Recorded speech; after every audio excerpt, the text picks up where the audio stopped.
Kasing Catholic Youth Movement Jelaniam Nongstoin kalau Pynlong ya 38 touring program Zone 4 ha Christ King Parish Sonapahar ha ka arpu pratarik haduk lai phau tarik ujeliu.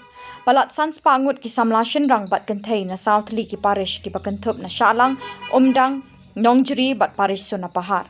Kapang pedeng ha kini ke touring program ka belasot na kitab Isaya kalau nong ka basau phau ka dekot lai phawai ka baong. Henry jar ki bakermen hau turai kin se yo bor thamai. Hakini ki Laisngi la Pynlong bonteli ki program. Haka arpu pratarik lasdang da kajing play pa kini ke lempung do kongsan uba Aloysius Kardeu sao nang talapen bot da inaugural mass do soblay Roland Karkrang SDB. Hadin ka mass bukhoj la bot sa ka Bible skit competition. Haka arpu kendai tarik lasdang da ka mass bukhoj bala penmenta do soblay Janice Terniang parish priest ka Sonapahar parish. Labot sa artli ki session halor ki pang ka shongkha kle ka pinsenjor ya ka jinget Catholic bala kren janai bat hikai do ba Kenneth Shadap bat ka pang ka babot kalong ki Samla ka tenrai ka jingkemen bat jingkermen ya ka balang bat la kren bat hikai Sunny do ba Osmond Sun.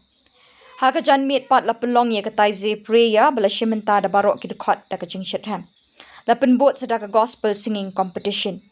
Lapin kot ya touring program ha ka lai phau tarik ujeliu da ka mas bakot balapin menta do soblay Cyril Paryong diocesan youth director ka Jelaniam Nongstoin bala sinran do soblay Janice Terniang parish priest soblay Jonas Minch bat soblay Ditender Linkoy director ka Jelaniam Nongstoin Social Service Society bat bot da ka jingmani sacrament bat jingkerku.